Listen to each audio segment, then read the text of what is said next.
NMLS number 65084, equal housing lender. Woo! Tax season is here, which means you've received or are expecting that tax refund any day now, and you're thinking about what to spend it on. How about a new home? With SaveWithConrad.com, we're helping renters become homeowners every single day, and it's more affordable than you think. You don't need perfect credit. You don't need a huge down payment. In fact, you may not need a down payment at all. At SaveWithConrad.com, we take the stress out of the home buying process. We'll determine your buying power. We'll even help you find a realtor. And unlike the banks, we don't say no. We say not yet, but here's how. So if you're not ready right now, we'll get you on a plan to be ready. Stop throwing your money away, paying someone else's mortgage with your rent, and start the path towards owning your own home today at SaveWithConrad.com.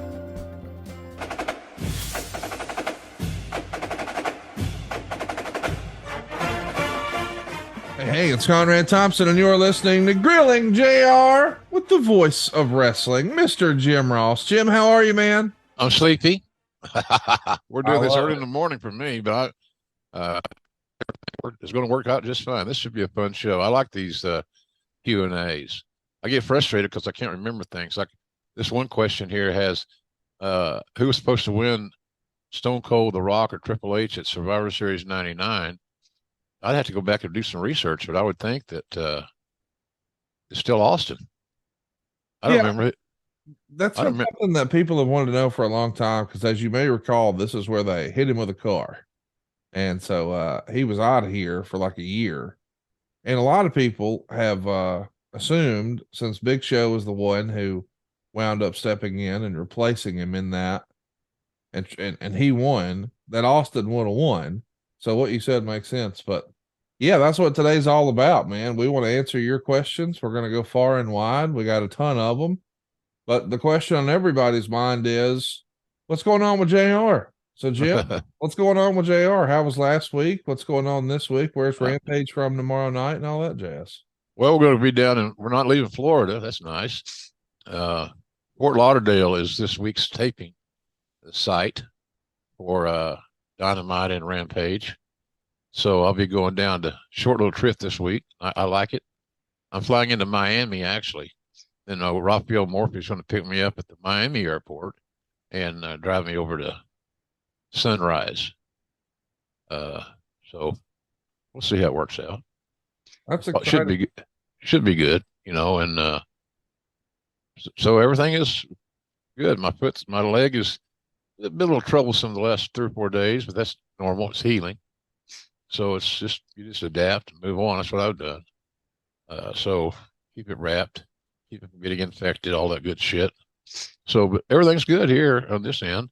We and I were talking before we started recording about some appearances. Yes, sir. And we're gonna put a thing on the side here where you can contact us if you're interested, if you're seriously interested. So keep that in mind. If you're a promoter or what have you, and you're looking to do an appearance, I'm open for business. Absolutely. So that should work out fine. So all good, man. I like the Q&As. It's interesting to see what people are thinking about, what's on their mind, and so we'll plunge right through it. Should be good. Well, let's do it. CJ Whitmore wants to know, with WrestleMania coming to Philadelphia next year, given WWE's trend of Hall of Fame inductions having a theme with the host city, do you feel it might be the right time for Paul Heyman to be inducted? Well, I think any time is a good time for Paul Heyman to be inducted, because he's certainly earned those accolades. I have heard no talk about that, but it's an interesting question, and it certainly could happen. Heyman is Hall of Fame bound. There's no doubt about that. But I don't know what the game plan is there. They seem to keep that Hall of Fame thing kind of under wraps, which I think is great.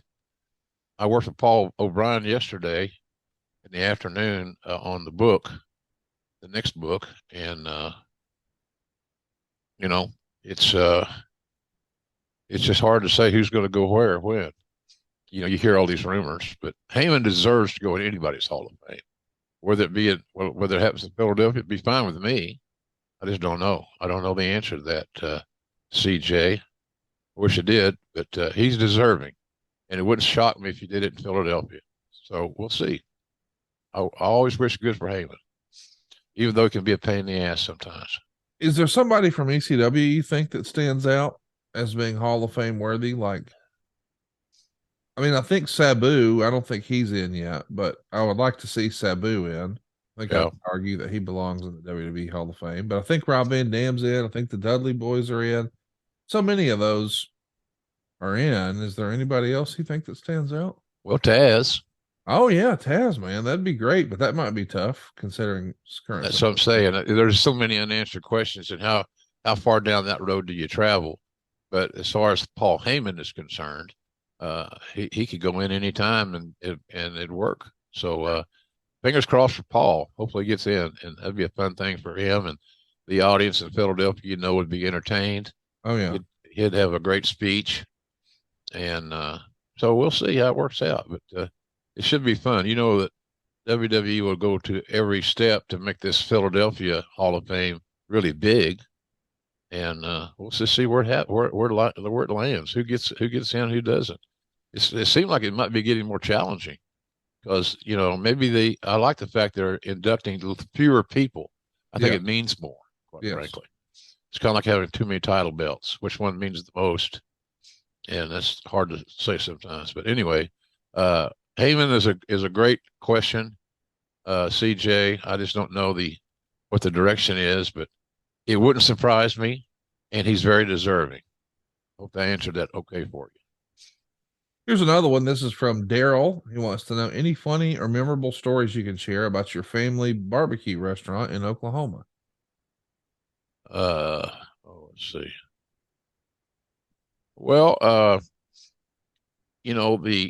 my barbecue restaurant was doing great, and we were doing over $1 million a year in business, but the state of Oklahoma closed the exit to my location, so you had to get off on a service road a mile earlier, or get off on a service road another mile down the road and then come back. It killed us. It absolutely killed us because you couldn't get to our place. So that's the most memorable story, when they shut down the damned exit to get to our restaurant. So, but it's good. I had so much fun going there, walking around to the tables and seeing everybody and thanking them for being there and trying out our food and so forth.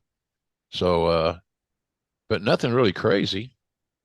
People just wanted pictures, and they asked what I like to eat and all that good stuff. And it was a family thing, and it was really fun. So, but the exits closing on both sides, a mile on either side of us, it made it inconvenient for the people to get there. And inconvenience is not something that this society reacts well to, Conrad. No. So that was the story there. But it was a great experience. I wish we, if it were now, and now that exit has been reconstructed, we'd be killing it. But it just wasn't meant to be, apparently. But it was doing well while we could find it, while we could get there. Francis Reyes says, what did you enjoy the most when you did the radio show back then that you apply to your wrestling career now? Well, preparation. I was always prepared. We had good guests. That's a key thing, having a good guest, I think, in that world. I enjoyed the radio show. I didn't realize how good it was and how good it was for my career until we went along a little bit in it. But it had a great, they had a great success, and WSB did, and the call count. It was unbelievable how many people wanted to talk, and it's just a matter that it's kind of like your concept of what you're doing with the ad-free network. People want to have an ability to connect, right, and to be a part of something in pro wrestling. So we provided that opportunity on the radio show. It was a lot of fun.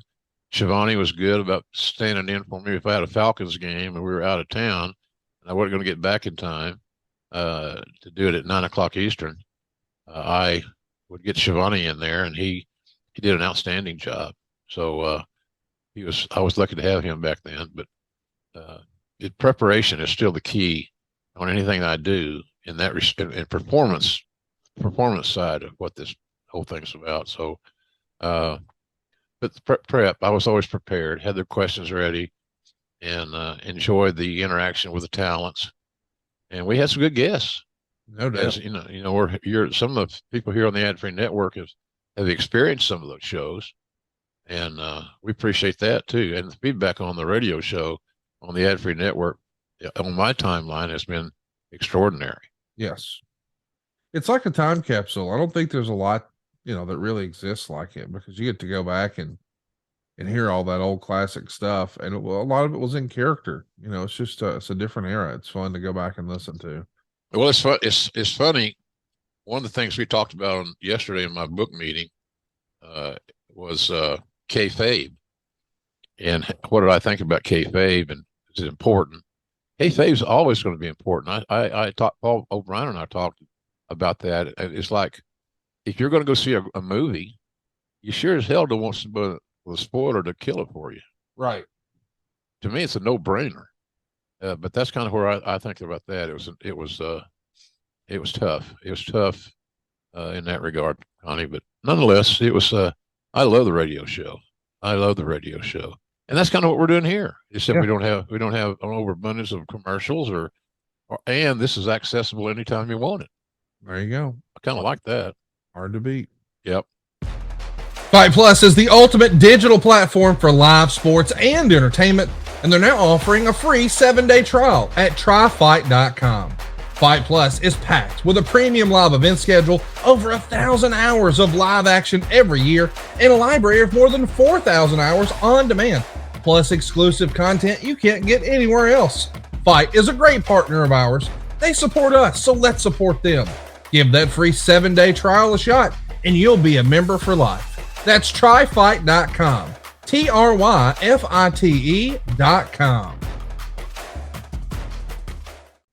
Jeremy says, you recently covered WrestleMania 19, and I remember following the Hogan-McMahon match. Michael Cole lost his voice and struggled a little. Have you ever lost your voice in the middle of a pay-per-view or show?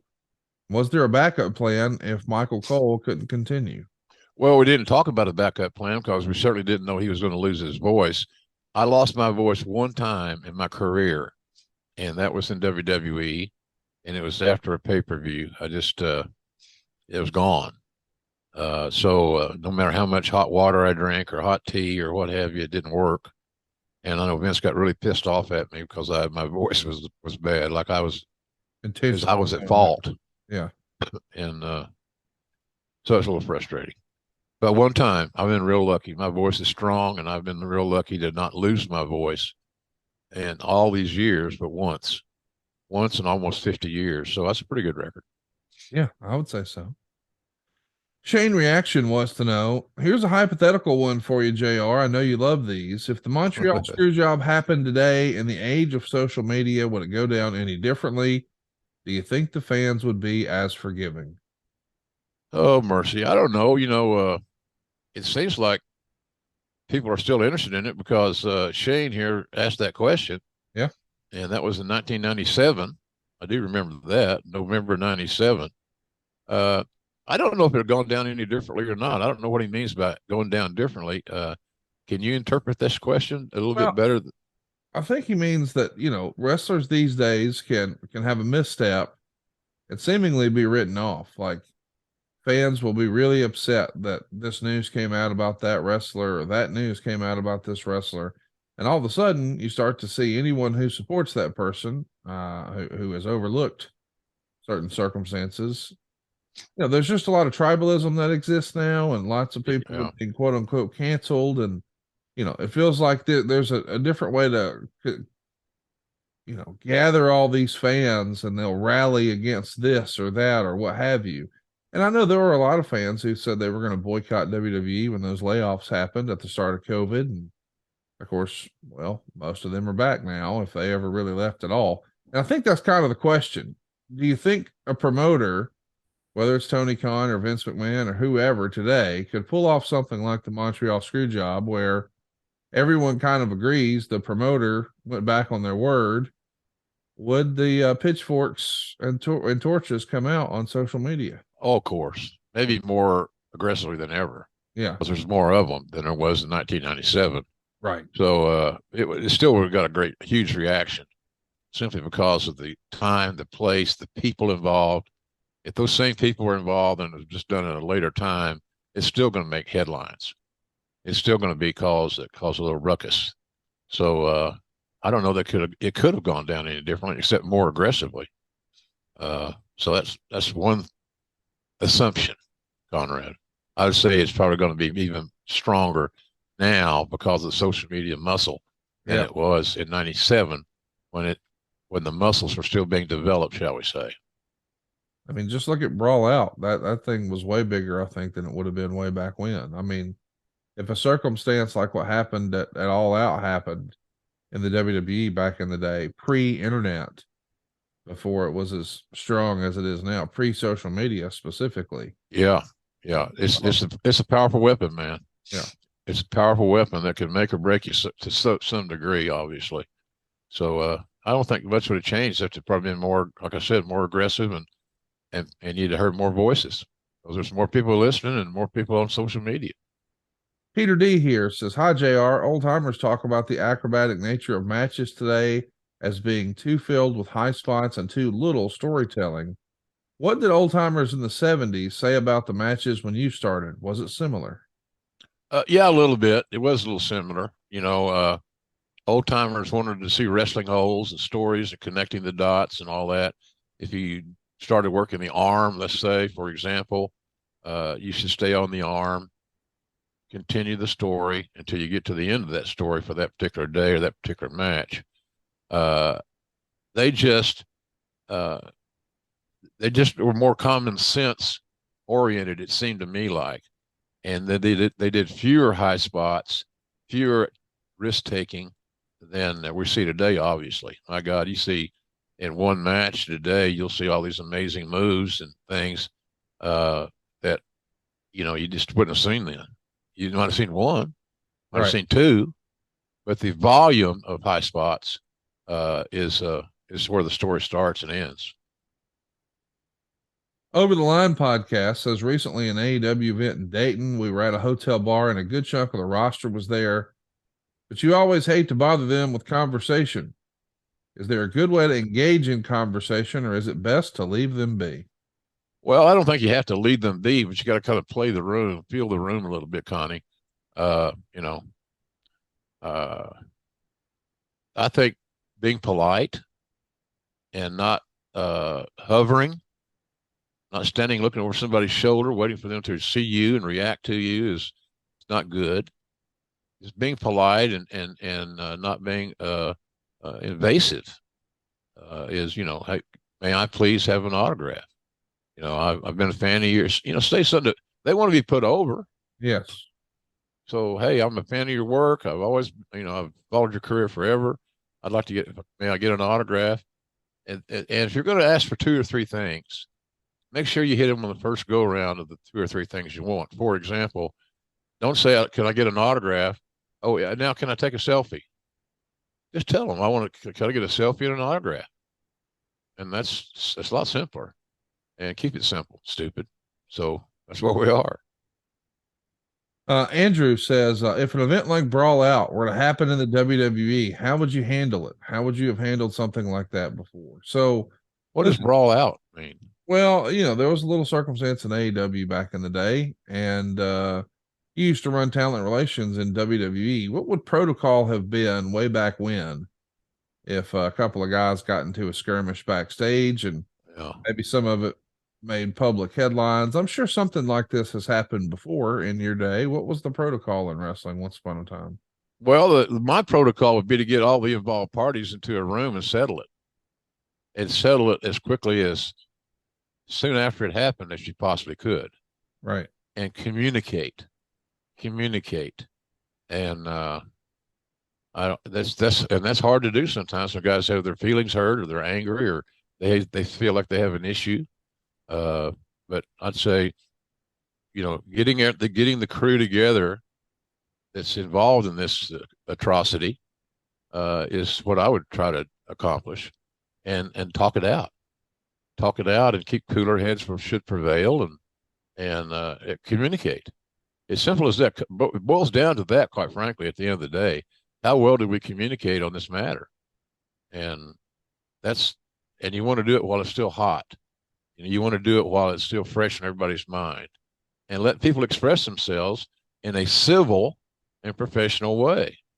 Because, Watts told me years ago, there's more than one right way to do a wrestling angle or a storyline.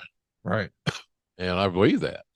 So, everybody's got their cause and everybody's got their reasons for doing what they did. And whether the reasons are right or on the money or not or what have you, I don't know. It's up to the individual who's looking at it. But you got to communicate. You got to get everybody together and communicate. And when you leave, hopefully you'll have a resolve, and hopefully you'll have people prioritizing the company first. Right. If any of these issues occur that don't promote the company and make it better for the company, then you're on the wrong road. Yes. The company has to come first. I said this many times to talents. We have to take care of the goose, because this goose that we have access to lays golden eggs that we deposit in the bank. So to me, that's the bottom line. Communication is the key thing, and doing it on a timely basis is also important. It's also, we talked about social media earlier. This is probably also maybe one of the more challenging times in history just to get everybody on the same page, because there's so much emotion that goes into social media. It oftentimes feels as if you compliment one thing, you must be slandering something else. It's a no-win circumstance. But I think what you said about conflict resolution probably exists not just in athletics or entertainment, but just all walks of life. Communication is the key to life, no? Oh, absolutely. Yeah. Absolutely. For all of us, for anything that we do. Yes. Communication is the key. And but it's a delicate thing. You kind of got to play know your room, and who's paying attention and who's contributing and who's speaking their piece without becoming an agitator or an instigator. Let's put all that shit aside, and how can we figure out a solution that fits the needs of your company? And I look at it that way. The company's got to come first, period. And if you can't play within those confines, then really you need to find another place to ply your trade. Company's got to come first, Conrad, period. End of the day. And I'm not, that whole thing was a touchy issue, and it still is a touchy issue. So, but communicating is the bottom line. Everybody's got to be in the room, and everybody's got to participate to some degree that they're comfortable doing. Here's another one from Steve. Steve wants to know, what would get you to agree to any in-ring work that would result in you getting color? Some segments, like you and Triple H, had me feeling terrible for you and questioning if you weren't pressured into it by the boss. Well, I wasn't pressured into it. It wasn't something that I would have solicited. Hey, what can we do to JR this week that he could bleed? Right. I bled, and Bischoff broke a concrete block on my head. I bled there, thanks to Arn Anderson's blade work. But I wasn't ever pressured, and it added drama to the situation. That match in the Garden of all places with Triple H, the no DQ match, is where Batista made the big save. Was a hell of an angle, because it furthered what we were trying to get to, which is Triple H and Batista. And all Triple H did was use JR as a vessel to accomplish that to some degree. So I was never pressured. I don't know how reluctant one would be if it happened to you, Conrad, or somebody else. Hey, we're going to do this tonight. We're going to have a match with a guy that can't wrestle, me, and we're going to and somebody's going to bleed you. So I had no issues with it. If it helps a storyline, that's good. I'm cool with that. So I was always cool with it. Well, I bet that day you probably wish you could have started with a little AG1 every day. Chip and I love a little scoop of AG1. That's it. 1 scoop in a cup of water, and we don't have to worry about anything because we got 75 high quality vitamins, minerals, whole food source superfoods, probiotics, and adaptogens. Everything we need to start our day right. It's a special blend of ingredients to support your gut health, your nervous system, your immune system, your energy, your recovery, your focus, your aging, all of the things. It's also lifestyle friendly. Whether you're trying to do keto or paleo or vegan or dairy free or gluten free, there's less than 1 gram of sugar, no GMOs, no nasty chemicals, no artificial anything, and it still tastes good. It's going to support better sleep quality and recovery, mental clarity and alertness. Think of it as like your all-in-one nutritional insurance.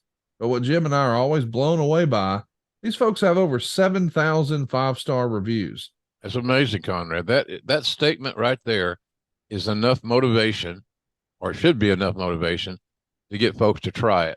And we've always got a great offer here. These are very promotional minded people. They give you a good deal like we have today. It's a good deal. It's a simple process. It'll help your health in so many ways that, and it's so easy to do. I mean, like you said before, which I agreed with, it's not where you got to take, 100 pills and count them out and all that good stuff. This is so simple. This is a little powder and a little water, shake it up and drink it. Simple.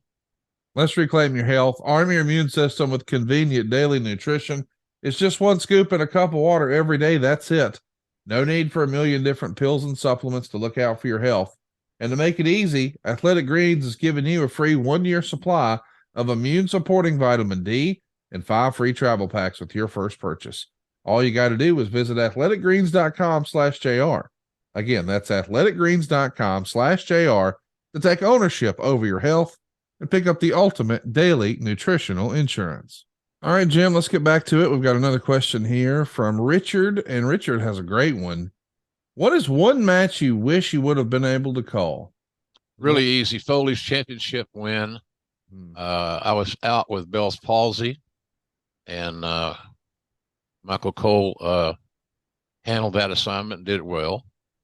So I'd say the Foley, because the journey I've been on with Foley and the effort that it took to get him hired, first of all, would have been always comes to my mind. I sat home and watched it, was happy, tears in my eyes for Mick because he finally made it to the top of that mountain that he had been climbing for so long.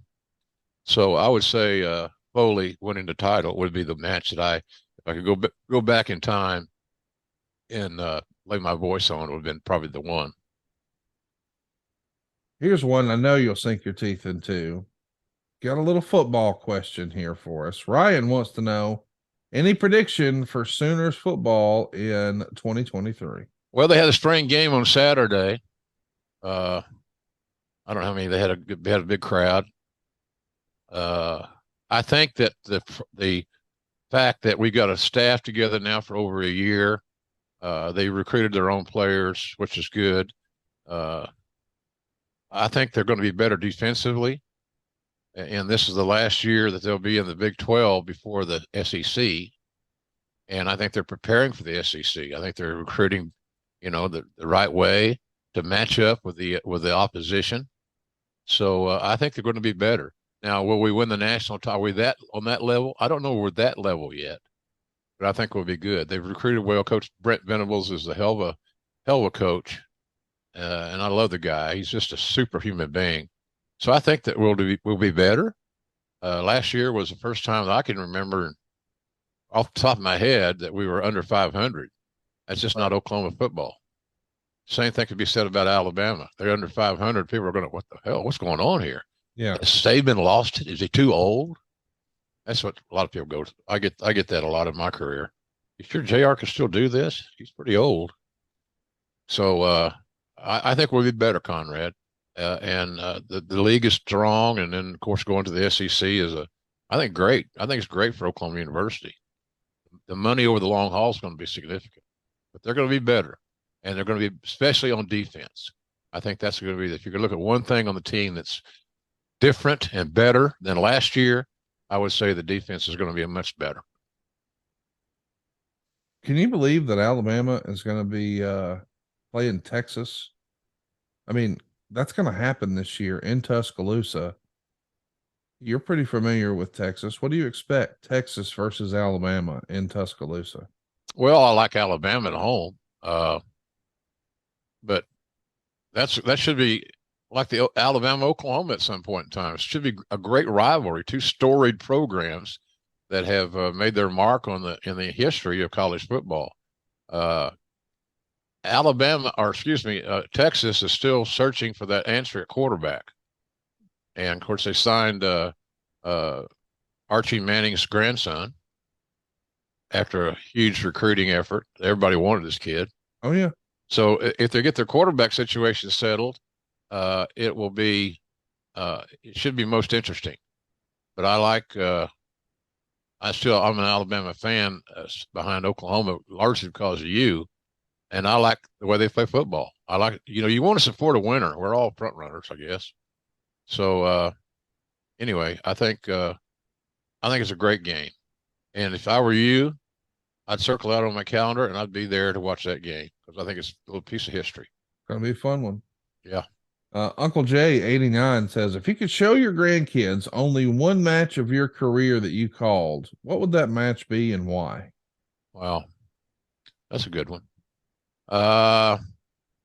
Uncle Jay. Well, I don't know, man. That's hard to say.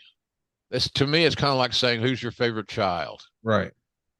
Everything's got its own personality and its own, aura about it. I would say one of those matches, if I had to put a little list together, one would probably be WrestleMania 13 with Austin and Brett. Shamrock, the referee, the stoppage, Brett going over with that iconic picture of Austin bleeding. And it was the double turn, which is very challenging to pull off. But I think I'd start with Brett and Steve. They're two of my favorite wrestlers of all time. It was on the biggest stage of all time. And I can't say enough good things about that match. What they accomplished in their creativity and how they laid their match out. And you got two great brains in there. And, I said this and I believe it. I think Steve's even said it. Without Bret Hart, there'd be no Stone Cold. And I believe that to be true as well. I really would have thought you would have picked. I mean, don't get me wrong. The match you just named is my favorite match of all time. Oh, good. I thought if I was showing a new person to wrestling, and I know your grandkids have watched wrestling, but still, I think I would want them to see like just the spectacle of a huge show, like a WrestleMania 17 or WrestleMania 19. Well, they're all on that list, Connie. They're all on that list. I just don't know how to pick one. Right. What was your favorite Christmas? When I got that bicycle, or when I got the G.I. Joe, or whatever the hell it is. It's tough. It changes. But if I again put a little group, a little cluster of matches, that WrestleMania 13 match has got to be on that list because it was just a work of art, and how well it came off was extraordinary to me. It still is what those guys were able to pull off. But there are a lot of them, Undertaker and Shawn Michaels at WrestleMania 25. Yeah. I'd certainly add that to the list of matches that I embraced. And that would show you what you're talking about, the look of a stadium. Yes. But that's kind of what those two matches would be on there. And that's a pretty good talent. Bret Hart, Steve Austin, Shawn Michaels, pretty good. The Undertaker. Not bad. Not bad. Yeah. Dennis Caldwell wants to know, I'm curious to know, with Texas and Oklahoma coming to the SEC, do you prefer them in separate divisions and play each other in the SEC championship, or in the same division banging heads to go to Atlanta? Same division. Let's get it on. Yeah. Same division. Oklahoma, Texas is history. It's like Auburn, Alabama. Even when Auburn's not great, it's still a big game. The Iron Bowl is big. Yes, it is. It's personal. And it's deep rooted in personality and all that stuff. But Oklahoma, Texas is a tradition. They've been playing on a neutral field in Dallas at the old Cotton Bowl forever. And that would be I would say, play them every year. And it's just a great midseason. The game's played the second Saturday in October, not that I'm keeping score. But I'd say one-on-one, Oklahoma, Texas, for TV rights, and that's I think one of the reasons that SEC was so willing to take Oklahoma and Texas is their rivalry is good. It gives you a great marquee game in the middle of the season, and so I'd say keep that as it is, and your goal will always be to win your division. I'm very, very curious as to who's going to be in these divisions. I'm assuming there's going to be two of them, but I don't know who's going to be where. Is it going to be done via geography or some other criteria? I don't know, but I would not touch Oklahoma, Texas, and the Cotton Bowl in Dallas. Agree. Big Extra wants to know, hey, JR, in the Jerry Lawler A&E biography, Jerry talked about him leaving when the cat was let go. He mentioned the office coming and telling him the news. Was that you that delivered the news, or Kevin Klein, since he handled the announcers? No, it's me. I didn't like it either. Didn't like the assignment. I thought we made the wrong decision there.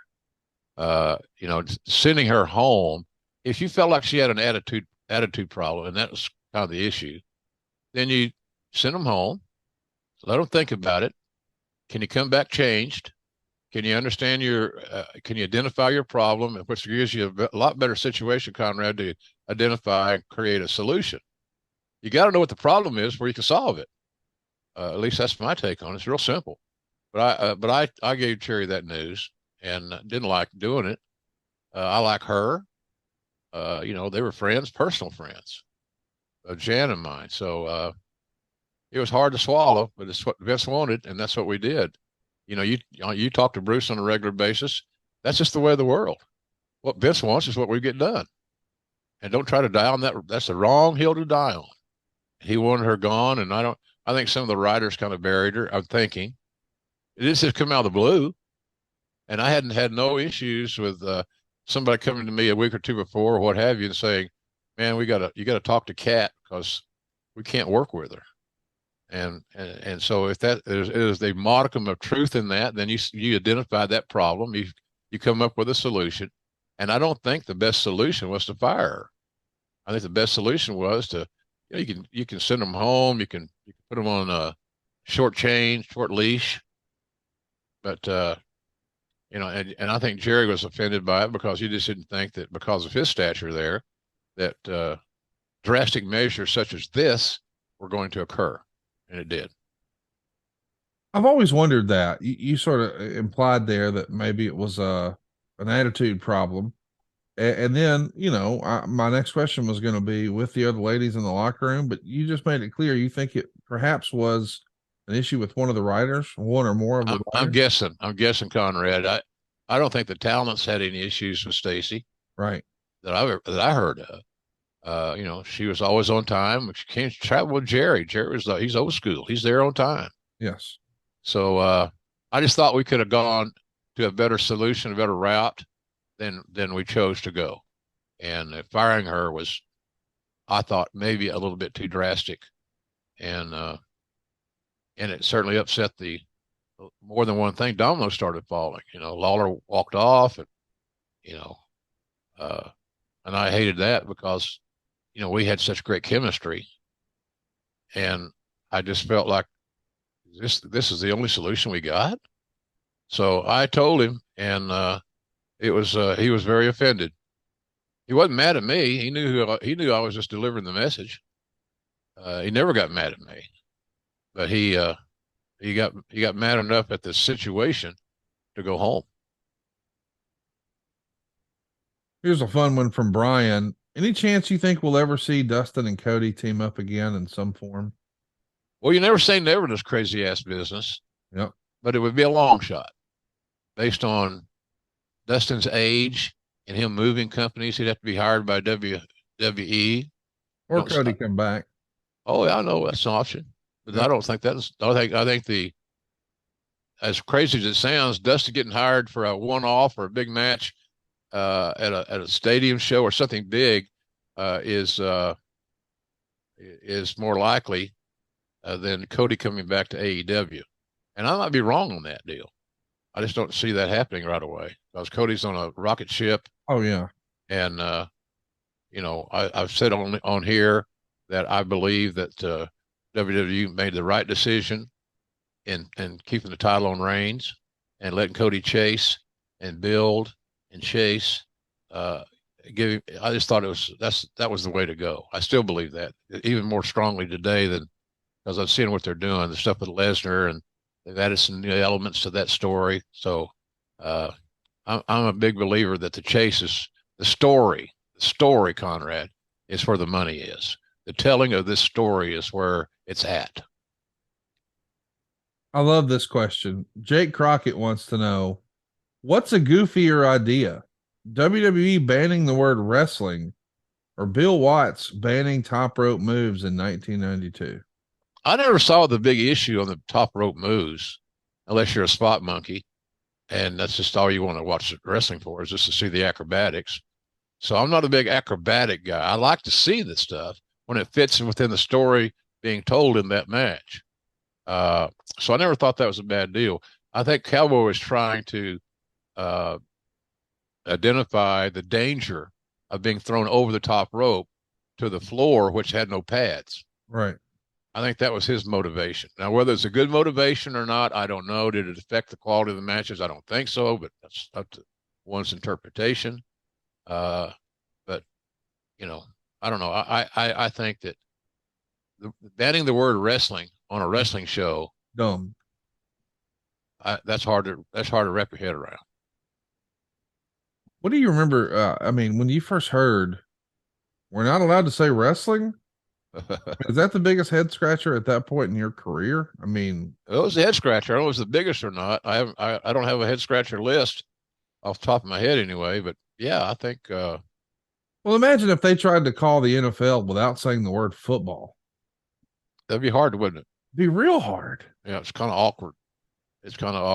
Yeah, I thought that's a step too far. I mean, that's just almost unimaginable. I mean, imagine asking an announcer in boxing, okay, guys, now if y'all say boxing, you're going to get fined. From Yeah. point forward, we're not going to have boxing matches. We're going to have entertainment. What? Right. Brent wants to know, JR has often described the qualities he looks for in referees. How would he evaluate the work of the current referees in wrestling? Well, this crew works very hard, and they get criticized a lot, unfortunately. It's hard to call some of these matches and be not in the way and to be in the right place at the right time. It's a thankless job. It's a thankless job, no doubt about it. Referees today have a harder time than their predecessors, I think, simply because of the continued movement and the continued spots. And it's hard to get set. It's hard to get in your spot that you want to be in. So I think these guys do a good job. They're getting better. I can tell you that. They're getting better. I think probably a good idea for all the companies to have little referee clinics from time to time, just to go over the basics. You see guys breaking, you got a right-handed wrestler who punches with his right hand. And now you got back in the corner, the referee comes to break it up because they're in the corner, in the ropes. And the referee gets on the talent's right side. So you're going to get this. I learned that early on, because we didn't have any dental plans. You didn't want your teeth knocked out. Right. So that's why I remember doing, I think it was Harley and maybe Jack Briscoe or somebody. They're both left-handed. So I had to change my place. I had to go from their left side, which was their punching side, to the right side, which was not their punching side. So there's a science to it. But our guys do a good job. They work hard. They really do. But it is a thankless role to fulfill. I mean, you started your career, helping on that side, and eventually, television became a bigger part. And I've heard part of the thing that you learn as a television referee is to work three sides. Can you tell us about that? What that means? Well, you just don't want to block out the hard camera, right? You just don't want to block out the hard camera, and obstruct the view, shall we say. But once you get into the rhythm, you don't even think about that. And you got more cameras. I think working the camera was more important when there were like 2 or 3 cameras, obviously, than there is now. When you got so many cameras, you shouldn't miss any shots. You Right. got great coverage, you know. So it's a little different ball game. You got more toys to play with in this particular matter. But these guys do a good job. You know, there's some referees I think are better than others. Uh, but that's just subjective. I could be wrong, but I think overall, which one thing it starts with me is their effort, and they're Yeah. trying to get better. But it's hard to these matches, especially in AEW, are challenging to call. You think there should be like a referee school? You know, we see that there's lots of wrestling schools. I don't think Yeah, there's just a traditional referee school, is there? I don't know that there is. I think you could do I've seen seminars, Right. stuff like that. I think more of those is good. Maybe you find a star. They got to be in shape. They can't look like a tub of goo. Uh, they got to be able to get up and down and move around, be athletic, Yeah. quite frankly. So our group's getting better in AEW. I'm proud of those referees. They do a good job, and it's just the fans are they're very coarse sometimes, and as if they've got experience in the field. They don't. So it's an important job, and the seminars are some. I'd be interested in doing a referee seminar someday down the road for the right money. Oh, you would do a referee seminar. Yeah, why Wow. not? Cool. I love that. I refereed for a long time, and that's how I started. It gave you extra. The reason I got so motivated about being a referee wasn't the fact that that was on my mind all along, but it was a way to get more pay. Right. The more work you did, the more money you made. And as you know, and we both are on the same page on this deal, it's all about the bottom line and how much money did we make, without sounding overly capitalistic or whatever. But yeah, it's a key position, man. They can screw up a match real good. And I just, I just think our guys get a unfair rap sometimes. But if you look at what they're doing, they're working their ass off, and that's where it starts. Whose style of referee? Like, is there a referee whose style you like the most? Like, we hear a lot about, oh, the Mount Rushmore of my wrestling mountain, and they always name performers. Do you have like a Mount Rushmore of referees? Like, I really like this guy, and this guy style. Well, you got to start with not start necessarily. Uh, the Tommy Young would be on my list. Yes. Earl Hebner would be on my list. Yes. Earl Hebner's getting ready to write a book. That should be interesting. Oh, that's They've asked me to write the foreword, I think. So, but Earl and maybe Earl and Dave together as a package. I don't know. Tommy Young for sure. There are others. I forget. I'm missing, but it's a short list. yeah. It's a short list, quite frankly. Let's do another one here. 2 Count Kyle wants to know, Jim, how would you rate MJF's title reign so far? And who do you think would be the best person to take the title from him when the time comes? P.S. Can't wait for your new book. Under the Black Hat was superb. MJF, top of the mountain here. Who do you think would make a good matchup for him? Well, a hot babyface with momentum. Jack Perry comes to mind. All those guys that are in that little group. Yeah. Darby. Darby Allin being the AEW champion doesn't hurt my feelings. But right now, the whole process of MJF as the champion in AEW, the world champion, is still evolving. He's not nearly as good as he's going to be. He's not perfect by any stretch. Who is? But I think that I would think long and hard before taking the title off of him right now, because that whole situation is still building. And I think that's something that needs to be taken into consideration. I'm sure Tony Khan is. MJF's got to have time to settle in, establish his roots. But he's a hell of a little heel. You've ran talent relations for a long time, of course, and along the way, you've been able to see some really young champions. I think Pedro and Ivan were both 28 when they won it the first time. John Cena and Big Show were 27. I think so was Bruno, and even Randy Orton, 27. I think Brock may have been the youngest at 25. Yoko may be second youngest at 26. Rock at 26. This is rare air. And I'm Yeah. going to this up because MJF, as we're talking, is 27. I think when he won the title, he was 26. That's quite the company to keep. Wouldn't you agree? Yeah. Yeah, it is. It's a high standard, high standard. But I like the youth. I Yeah. like the youth aspect of this question and what you just said. But MJF's going to, he's still evolving. As I said, and this is not a knock on him whatsoever. Matter of fact, it's a compliment. He's going to get really, really good. Yes. It takes time. It takes time. And how are you booked? So anyway, I think he's going to be just fine, quite frankly. He's a great talker, takes a good ass whipping, feeds a comeback well. Real good talker, as we said. So him being the champion right now feels right to me. I tell you what else feels right, and that's Henson shaving. It's an old school razor with all the new school tech. You're going to feel like, I don't know, like a throwback yourself. But the reason I love Henson shaving is because they're a family owned business, just like Jim and I's business. And at the same time, these guys, man, they're some pretty smart fellows.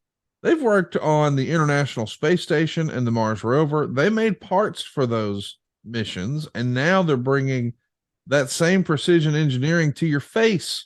You see, they're using their aerospace grade CNC machines to make metal razors that are just 0.0013 inches thick. That's less than the thickness of a human hair. Wow. What it means for you and I is a more secure and stable blade that allows for a vibration-free shave. And the less vibration, well, the fewer nicks, cuts, and scrapes. And by the way, this razor has built-in channels to evacuate hair and cream. It makes clogging virtually impossible. I am convinced this is the best razor I've ever had. And I'm not embarrassed to say I've tried all the gimmicks. Some of these razors, it felt like they're adding 17, right? There's 7 on the front and 1 on the bottom and 1 on the top and an aloe vera strip. You don't need any of it. They're all gimmicks and they're expensive. They lock them up behind lock and key at the drugstore. What I love most about Henson, these cats wanted to make the best razor, not the best razor business. What I mean is, this is very affordable. Not only is it cheaper than what you've been doing, it's also better. And those two things don't usually go hand in hand. If something's better, it costs more. In this case, something's better and it costs less. And here's how they do it. There's no plastic. There's no gimmicky subscriptions. There's no proprietary blades. There's no planned obsolescence. You see, a Henson razor uses the same old school dual-sided razor that your grandfather used to use, that everyone in wrestling is familiar with, except their razors are made on these CNC machines that are aerospace grade. So it's the thinnest razor you've ever held. And once you own a Henson razor, guys, it's only $3 to $5 to replace the blades. Not $3 to $5 a week, not $3 to $5 a month, not $3 to $5 a quarter, $3 to $5 a year. You just can't beat it. So it's time to say no to subscriptions. Say yes to a razor that will last you a lifetime. Visit hensonshaving.com/JR to pick the razor for you and use the code JR, and you'll get 2 years worth of blades free with your razor. Just be sure to add them to your cart. That's 100 free blades when you head to hensonshaving.com/JR and use the promo code JR. Yeah, it's a great razor, and it's made with expert technology. No doubt. Yeah, expert technology, and it would take a company like Henson to pull this off with their past experiences in manufacturing and so forth. But it's a hell of a deal, man, and it is affordable, as you just said. It's very affordable, and this offer that we have now with Henson is tremendous. Give it a shot, folks. I don't like shaving. I do, but I don't like shaving. Obviously, Conrad doesn't like shaving either. No, not very much. Listen, I'll get it above, I'll get it below. But man, I love my Henson. I think you will too. Check it out, hensonshaving.com/JR. Bryant wants to know, Jim, can you remember or recall? That's always fun when they start. Can you remember or recall? Probably not. A match or moment that made you a wrestling fan as a kid. What made you a wrestling fan as a kid? Do you remember? Yeah, I sure do. It was the Assassins Joe Hamilton and Tom Ernesto, the Wow. Masked Assassins, versus the Kentuckians, Grizzly Smith, Jake Roberts' dad, and Luke Brown, if that was his real name. But both are massive guys, big full beards. Grizzly was almost 7 feet tall. They did a hard way angle on television that almost got him kicked off the air because it was so graphic, so much blood in the TV studio in Oklahoma City. And of course, that tape then went around to the whole territory and it lit it on fire. I was probably the most disappointed as a wrestling fan because I lived 100 miles away from the nearest house show. Tulsa was 100 miles from where I grew up. And I wanted to go see that match so bad I could taste it. I didn't get a chance to. And of course, we didn't have the means, or they didn't have the means at that time to do all the replays and put a package together and add music to it and all these things. It just wasn't that advanced. So, but Grizzly Smith, his partner, the Kentuckians, two huge men. They're a attraction to say the least. And I always thought that the Assassins were one of the top 3 or 4 heel teams I ever saw in any era. So that would be the match I would suggest that would what turned me to even a bigger wrestling fan. I just couldn't wait to see what the outcome was going to be, and how much worse would it have been, Conrad, if it were now, and all the creative was leaked. Right. It wouldn't be as much fun. Agree. So anyway, I'm still a big believer in the kayfabe, quite frankly, even though there's illustrations that might contradict that. But I'm a big believer in the kayfabe. I'm a big believer and I don't want to know how the ending of the Assassins and the Kentuckians was going to come out. And in today's world, that at some point in time, at the end of this run, the end of the program, the baby faces are going to go over as a rule. So, but those two get that deal. And by the way, I believe it was the first sellout in the Tulsa Assembly Center.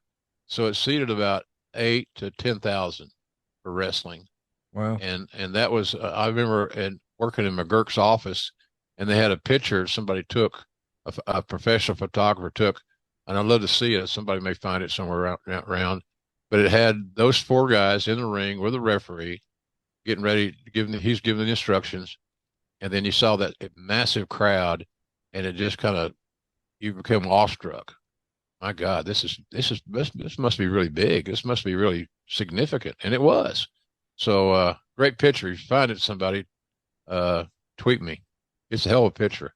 It shows you how large that crowd is, how impressive the 2 baby faces were. It's always an interesting scenario. I experienced it on a regular basis by and large with Undertaker. When you have a 7-foot baby face, it changes the way you call things a little bit. It's hard to get sympathy on those massive baby faces. You got to be a good worker, and you got to have great heels that set everything up for you. And Joe Hamilton's always been one of my favorite people in wrestling, and he was a big help when I was working at WCW. But man, they were amazing. Their promos, Conrad, they're the first guys, especially the first heels, that I remember not yelling and screaming on promos. They made you listen. And when you listen to somebody's message, you're more likely to react to it. No doubt. Question here from Brad Stanton. Jim, what's your favorite non-wrestling show right now besides SVU? I know you love that. Yeah. I'm kind of a fan of Mariska Hargitay. I like Chicago PD a lot. Big fan of Chicago PD. Closet Hank Voight fan. Yellowstone sits at the top of the list right now. I'm waiting for it to come back on. I love Yellowstone. I guess the drama's a lot better. I like Young Rock because of the symbolism and all the characters that were being portrayed there, the wrestling talents. So, but I would say Chicago PD and Yellowstone number 1. I think that's just an amazing show. And the guy that writes that stuff is a genius. I mean, my God, all those moving parts, all those different characters, nobody seems to be left behind or forgotten. So it's I can't wait for it to come back on the air. Dave McClay has a good one. Why were you not a fan of the Spirit Squad? You called them one of the worst factions on WWE Legends of Wrestling roundtables. Yeah, listen, a lot of great, talented performers in there. Just not a fan of the cheerleader idea. Yeah, the cheerleader thing was, I felt it was, and maybe it's just me being too old school. I just didn't feel like, the cheerleader thing. And I know cheerleaders are great athletes. Yeah. We got the little Jezebel gal from House of Black, and she's amazing. Julia Hart. Yeah, she's getting better all the time. She wants to be better. She's a student of the game, believe it or not.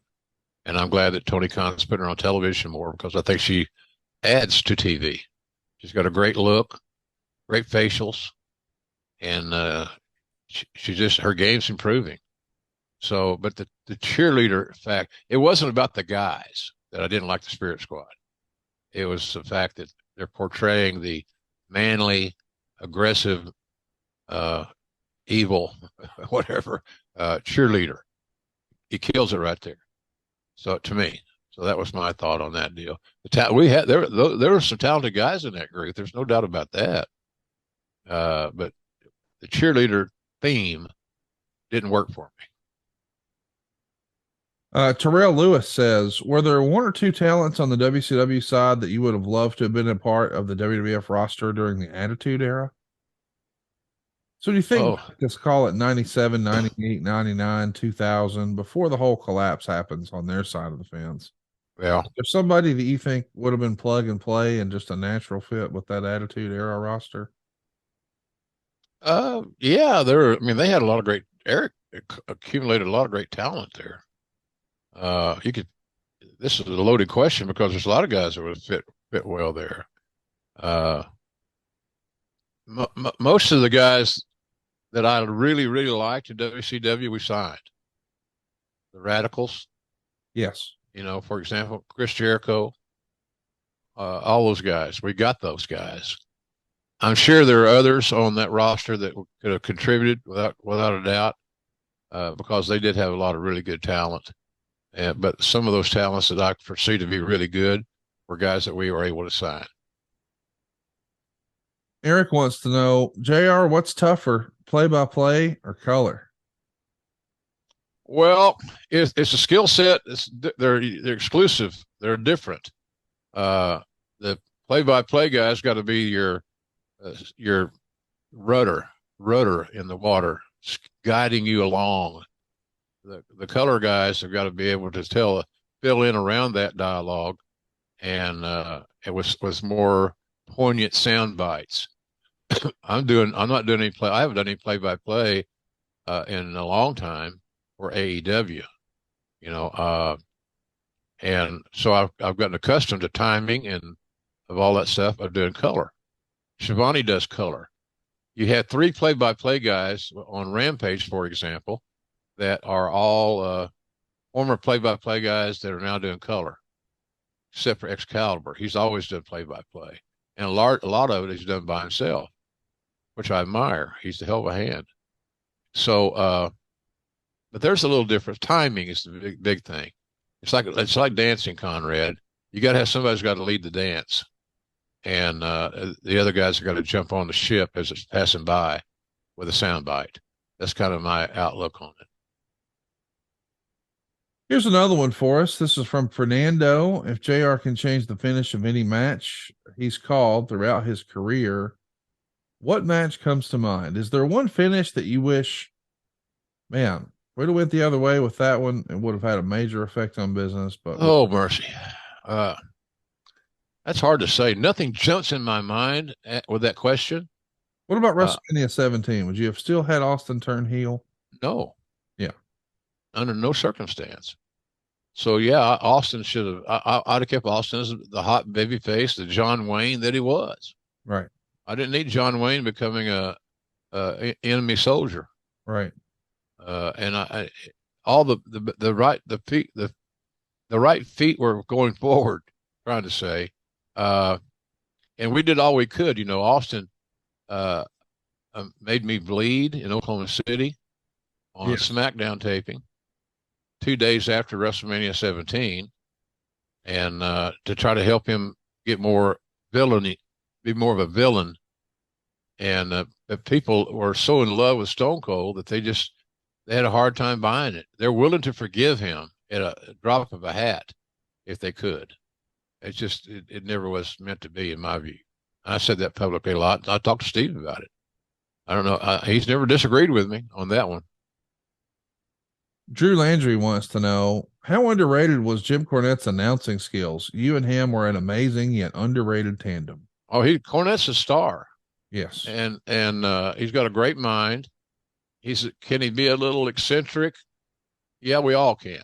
Sure. But his announcing work probably will never get its just due, because you got to go find it now. He's not on TV every week, so you got to go find those bites and find that stuff. But I always felt comfortable. I always felt confident in our shows when Cornette and I worked together.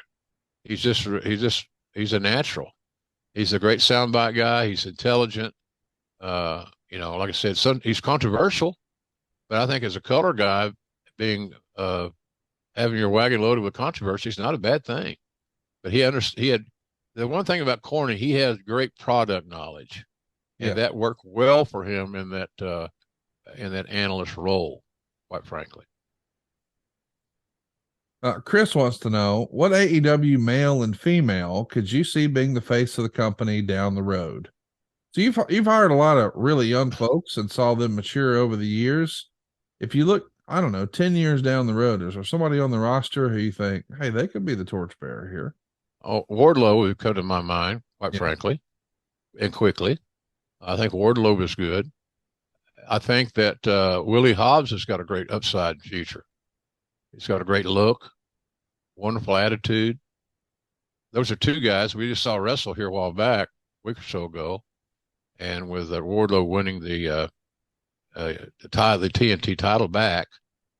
But I think both those guys have the chance to be two of the big foundation pieces in AEW if TK, as he's known, decides to go that way. They're both very good. They're both young. They're big, strong, athletic, and I really enjoy working with both those guys. There's rarely a television goes by, Conrad, that I don't spend some time talking to both those guys, not necessarily together, but where we have a little conversation, how things going, and they'll ask me questions about the last match they had that they thought I might have seen, and I've pretty much seen them all. So I think those two guys are likely candidates. Are they the only candidates I'm thinking of? Probably not, but they're at the top of the list.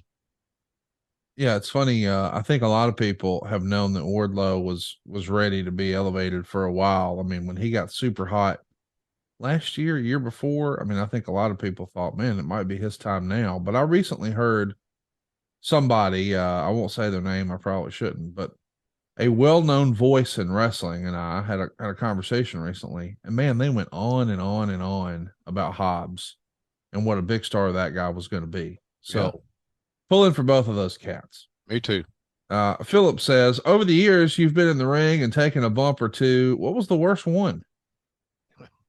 The worst one was probably getting pedigreed in the Georgia Dome by China. Reason being is that she was off balance. She was wearing these high heel things that weren't meant. They were made for 8x10 publicity pictures. They weren't made to wrestle in. Right. And she got me all turned around, and I got crooked, and it was not a good landing. Face first, by the way. It wasn't a good landing. So I think that's probably the most significant one. It hurt. And I don't want to sound like a wuss, but it wasn't executed great because of the shoes.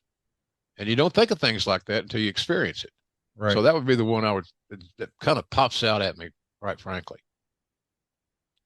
Fernando says, we know how much talent relations can be a stressful job, but is there one thing JR misses about being in that role? Yeah, hiring talent, giving people the opportunity to live their dream. to see the look on their face when you tell them they just got a contract, to see the look on their face and you tell them how much the bottom line guarantee they're going to be making. Helping change lives in that respect would be the thing I miss the most. Jeremy Priest says, me and the wife will be traveling to Milwaukee in May to see Disturbed in concert. Do you recall any good eating places in Milwaukee we should try? Oh, there's a lot of them. I can't think of names because I kind of fade through. No favorites in Milwaukee, though. No favorites, but it's good food for if you like Eastern European cuisine, German food, that type of thing, if that's makes any sense. But it's not the place you go eat barbecue, Right. but other things, German food, like I said, is one idea. But it's got its places, it's got its spots, no doubt, and a lot of them are old. A lot of them have been there a long time, and I like to sample those locally owned places. I'd a lot rather eat at a locally owned place. That's what we try to do on the road. Yes. Than going to a franchise. Chain, yeah. Kevin wants to know, Eric Bischoff has made the claim that successful wrestling television is incumbent on good storytelling, something he criticizes AEW for lacking. How important was storytelling in the 50s, 60s, and 70s? Was wrestling as reliant on storytelling, or has it simply become a modern fixture in the soap opera era of televised wrestling?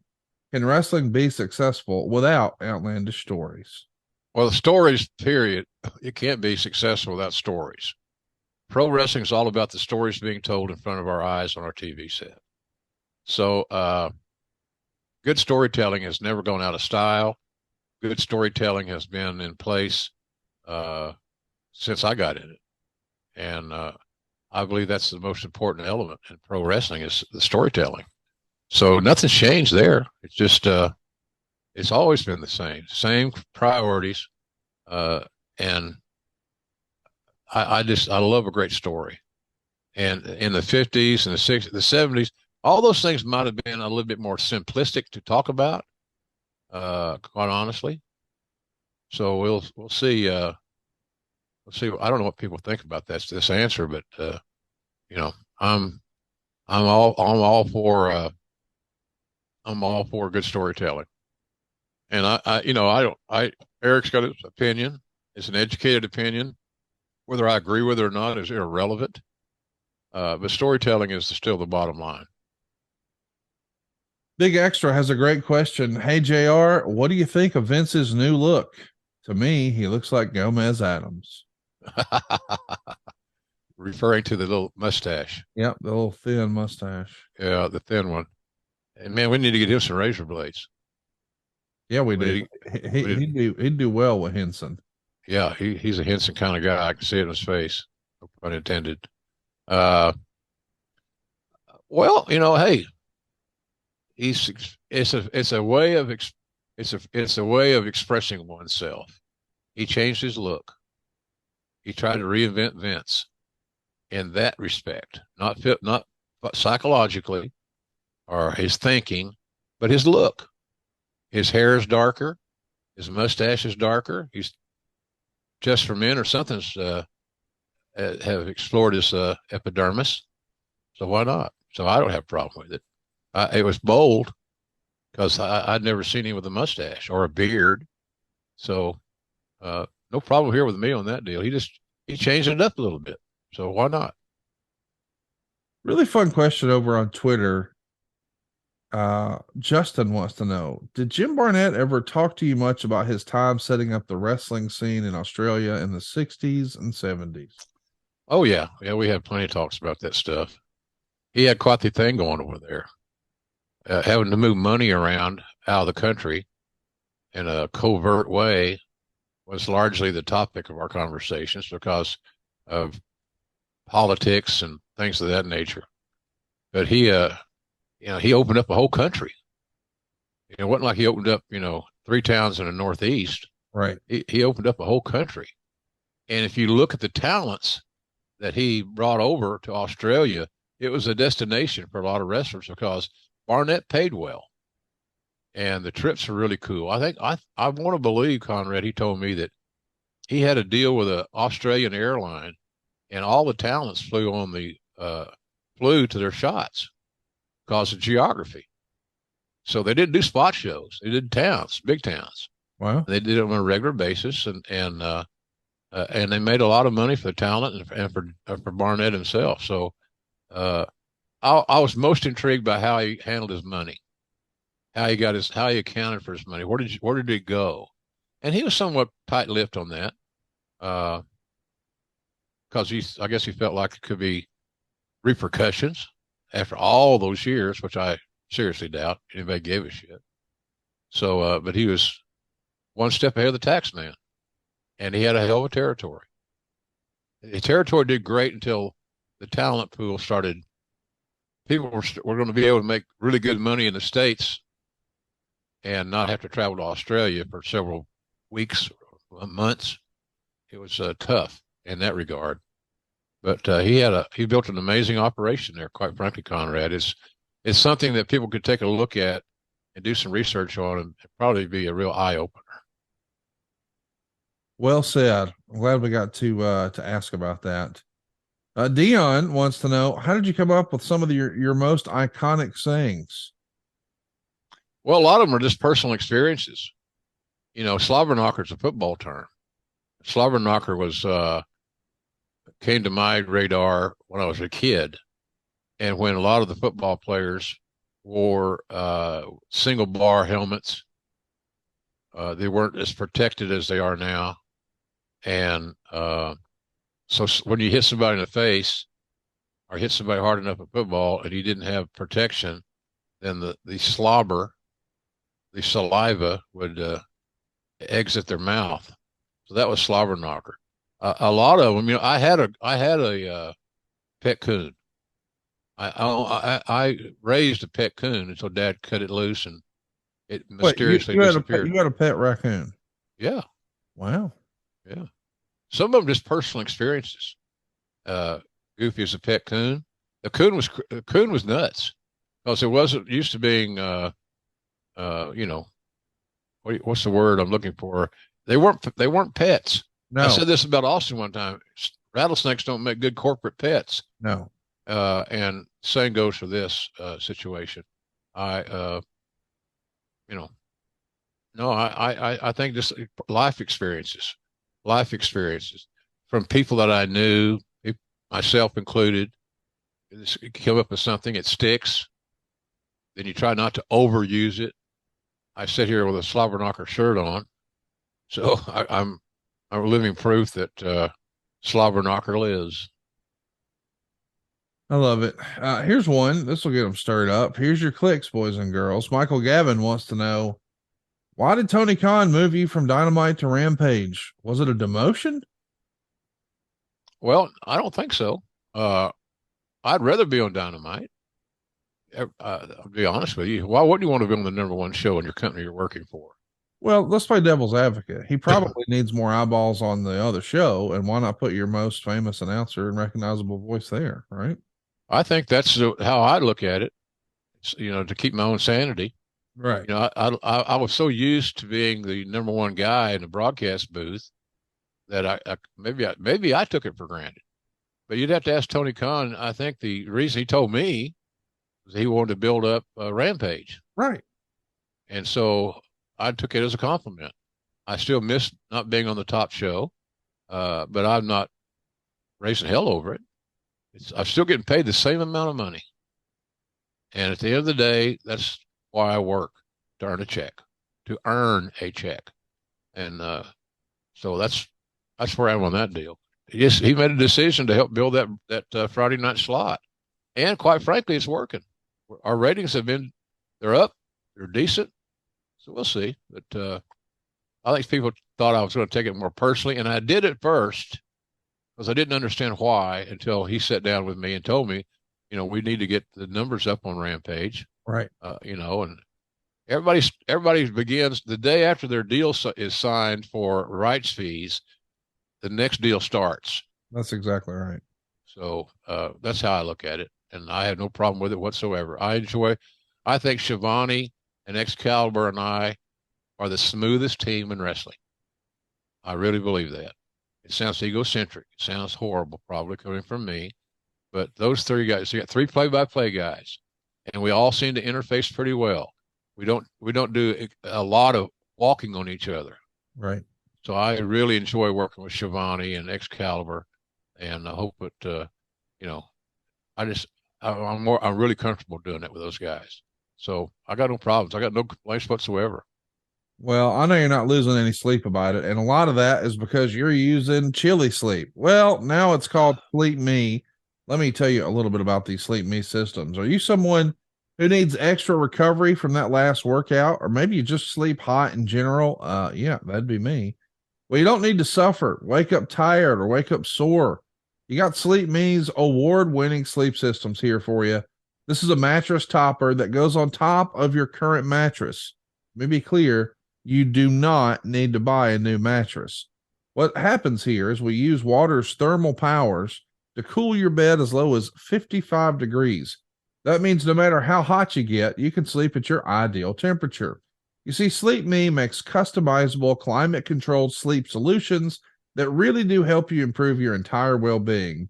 And it works on all types of beds, even the adjustable ones. But if you get hot and sweaty at night or find yourself fighting with the covers or cranking down the AC, this is the solution for you, even if you and your spouse sleep at different temperatures. They offer configurations for dual temperature control, meaning your side can be one temperature, your wife can be the other. But you can go from 55 degrees up to 115 degrees. Wow. Nothing like a warm bed in the winter. Maybe you don't like the idea of getting in a cold bed. My wife doesn't. She has her side on a schedule. So she gets in a warm bed, but then it cools her off so she doesn't get all hot and sweaty and gets that deep sleep. Hot and the bothered. There you go. Warms her up to wake her up. It's all automatically scheduled. We've got the Uller, but they've got a Dock Pro and a Cube system right now. And both of them will get your mattress down to just 55 degrees. The Dock Pro is their newest, most powerful system yet. It's unbelievable. I got to get it. I'm so pumped about it. If you need better athletic recovery, or maybe you're suffering from hot, uncomfortable sleep, go check this out. Check out Sleep Me at sleep.me/JR. That's sleep.me/JR. Plus, as a listener to this podcast, you can save up to 20% on a sleep system when you use our promo code JR. This really is a game changer. I've got one I travel with. I absolutely love it. You need to check it out. Sleep.me/JR and save up to 20% using promo code JR. We said all the time here on the show, we do a lot of work and had great sponsors over the years that have a finger in the sleep pie. And I just can't say enough. Of course, I'm a sleep apnea guy. You know, when I had my sleep test, I stopped breathing 66 times in an hour. That's more than once an hour. It was serious, and it was going to kill me. So I started learning more about sleep and how important it was. So the first thing I do when I get ready to go on the road is I pack my CPAP machine, because I know that it will help me get better sleep while I'm traveling. And sleep is such an important aspect and element of our life. If you can find something that helps you sleep better and get REM sleep and rest, total rest, you should go for it. We take that for granted, I think, Conrad, our sleep patterns and how much we sleep and how we sleep. You have to give your body a chance to regenerate. And this is a way that you can do that. So highly recommend it. Don't take your sleep for granted. And this company here will make sure that doesn't happen. Well said. Brad Bell wants to know, hey, JR, big fan of Rick the Model Martel. Feel he's very underrated. I know you crossed paths early in your WWE tenure with him. Was wondering if you had any stories or thoughts on Rick Martel. He's kept a low profile over the years, so I always enjoy hearing about him. Classy guy, very talented, very skilled, great look, good looking dude. I don't think he was too lonely on the road. I don't know that to be factual, but he seemed like he was mighty popular with the ladies. But he's a great talent. He reminded me a lot of Ricky Steamboat in the fact that they could have Rick Martel could have a great match with anybody, and so could Steamboat. And so I always had great respect for Rick. I never heard of any issues about him. He was a good citizen. So he was a credit to the wrestling business. It still is. So I'm a big fan of Rick Martel, the model or whatever you want to call him. And good dude, talented, always in shape. And I'm glad I got to work with him some. Not much, but some. One last one. Has there ever been a present that surprised you from a talent or anyone in the back? Like an actual gift? Did anyone ever give you a gift, a meaningful gift in all your years of wrestling where Yeah. holds a special part in your heart? When I was negotiating with Trish Stratus in the very beginning of her career, and I signed her, she gave me a little it's a little miniature size barbecue grill as a little prop, and I still have that. Probably the most significant gift I received was for Christmas one year when Stone Cold got me a 100X black hat. 100, you measure your quality of your fur or your hats, for example, in this case, by the X's. So I've never seen one over 100X. I've got 3 of them, and 2 of them were purchased by Stone Cold, and they've never been. And as long as I'm alive, it'd be interesting to see when I'm not what goes through that stuff. But I'll always be thankful for Steve for that. And I don't know if it's something he wanted mentioned or not. I remember that same year, Chan and I got him and his wife a Stevie Ray Vaughan collectible, a necklace, stage worn, signed, all that good stuff, because he was a big Stevie Ray Vaughan fan, and that was Jan's idea. She was the memorabilia queen of my household. So yeah, the hats, the black hats. Now I have my hats made in at a place called Shorty's Cowboy Hattery in the Stockyards district of Oklahoma City. And I can call them on the phone. They got my measurements. They know that I want 100X, and they're about $1,000 right now. When I first started buying them they're somewhere around 600 or 700. So inflation has caught up with us on my hat business. That's why I'm more careful about how I take care of them and don't get drunk and leave one behind in the hotel or on the courtesy van to, whatever. I did that one time. I left one of my hats in Boston in a cab. I tried like a son of a bitch to find that hat. And of course, the guy that was driving me, or the person driving me, they had no knowledge. There's that fucking black thing I had on my head. I left in the seat. And that's what happens when you drink too much on the airplane. I stopped doing that.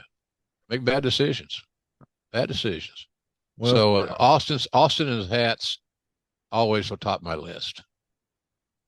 Well, a good decision you can make these days is to head over to jrsbbq.com. There's something for everybody. We got 2 types of barbecue sauce. We got hot sauce. We got all-purpose seasoning.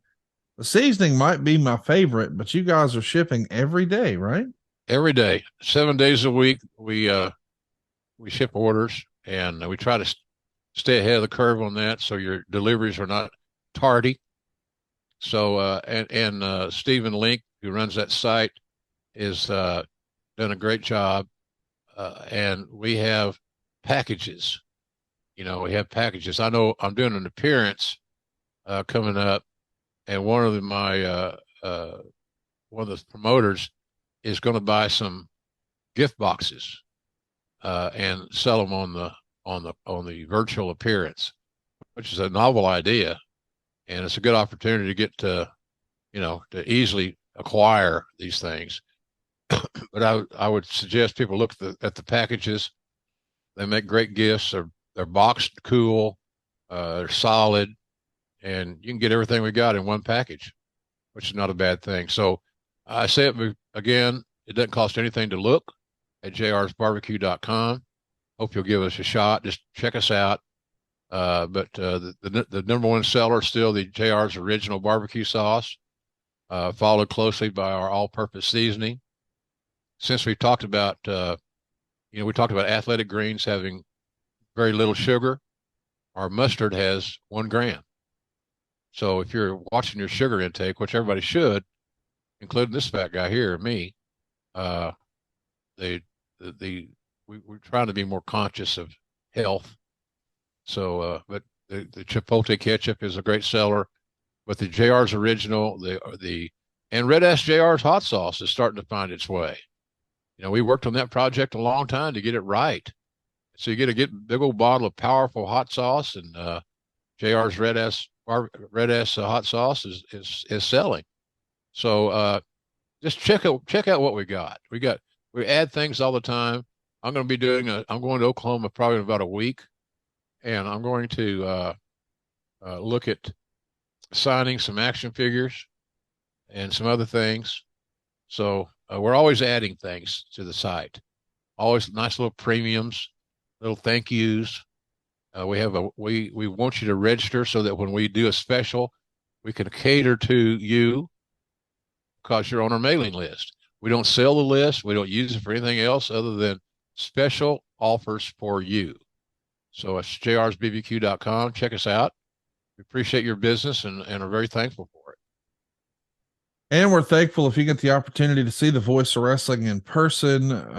JR's got a few of these appearances coming up. As I understand it, you're going to be in Baltimore. You're also going to be doing a virtual signing over on Facebook, facebook.com/KSW WrestleFest. So KS WrestleFest on Facebook. And how about Charlotte doing a little run in here for the 4th annual gathering? It's going to be August 4th. Lots of fun stuff, man. And we'll throw it on screen now if you're interested in having JR in your area. And if you can't get enough about JR, may I recommend adfreeshows.com. We've got a free trial going on right now. You can try the first week on us for free. We just recently sat down and did a conversation with David Sahadi. You've heard his name a lot. He did a lot of these famous and most excellent video packages that we've all grown up loving in wrestling. Yeah. When was the last time you actually saw or heard an interview from David? I never have, Connie. Never have. It should be very, very good. He's a smart kid, talented kid. Just lost his father, Lou, a few weeks ago. Lou was a sweetheart of a guy and a very involved and affiliated with the pro wrestling world. Worked in it forever as a author, publisher, all those things. Lou's a great guy, and David did such great work. When I first came to WWF, the one thing I looked forward to was the production of these vignettes, and David Sahadi was the master of that. I don't think anybody's come along since him as good as him, and he and Conrad will tell you all about it. I'll check it out if I were you. Adfreeshows.com. Don't forget to take a look at JR and see all we're doing over on YouTube. Grilling JR on YouTube.com. And of course, we got a ton of new merch over at grillingjrtees.com. Something for everybody, not just t-shirts, but you got stickers and tumblers and beach towels and hoodies and tank tops and something for everybody. It's grillingjrtees.com. Jim, I don't know what I expected today, but doing a little Q&A, man, made the time just fly by. It did, didn't it? Man, it really did. It really did. I'm sorry, Conrad. It really did fly by. When we moved on to this facet of the show, I'm thinking, what the hell? We're going to short show today. No, it's not really a short show. We just I love these things. We could do more time if we wanted to, and maybe we should do more Q&As because there were some good questions today. Really absolutely great questions. We'll do, you know what? Let's do these more often. Yeah. And, why don't you guys ask us a question on social? It's at JR Grilling on Twitter and at Grilling JR everywhere else. Just use the hashtag AskJR. Hashtag AskJR, and we'll get some more of these. And we'll be back next week right here on Grilling JR. But don't you dare forget, tomorrow night, Rampage, the voice of wrestling, Mr. Jim Ross. Should be a lot of fun. Big week. Rampage is gaining a little bit of momentum, which we're very proud of. We're working hard to make that happen. We certainly appreciate all you guys for your support on this program every week. Our numbers are great. Business is good. and business has picked up. Yes, sir. And we'll see you next week right here on Grilling JR with the voice of wrestling, Mr. Jim Ross. Have a blessed week, everybody, and thanks again for listening. Hey guys, need to call a quick time out here. Wanted to tell your listeners what I've been telling my listeners over at OU Didn't Know for a while now about all the cool things happening over at adsfreeshows.com. An all-new edition of The Insiders is here, as Conrad welcomes David Zahadi, the man behind so many iconic video packages WWF fans grew up on, including one that left Vince in tears. You got it. And Conrad, I swear, I walked outside the studio and Vince was sitting down on the concrete floor, crying hysterically, just saying thank you. Thank you. Wow. Thank you. I went up to told Kevin, he says, good job, can't wait to see it. 15 minutes later in the stairwell, Vince is still sitting down in a different spot now, crying, saying thank you. Thank you. Special guest host Raven sat in for Jake the Snake Roberts on the Snake Pit, looking back 25 years on his rivalry with DDP and an interesting new member of the flock. Jimmy Hart comes up to me one day and goes, hey, Hulk would like a favor. I go, what is it? He goes, he'd like you to put Horace in the flock. I'm like, sure. I'm not going to say no.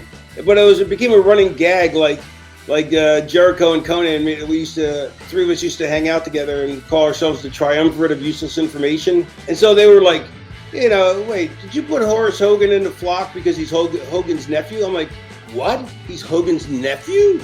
I had no idea. That's just a small taste of what we got waiting for you. With 4 levels to choose from, see for yourself why ads-free shows is the best value in wrestling today. Sign up now at adsfreeshows.com.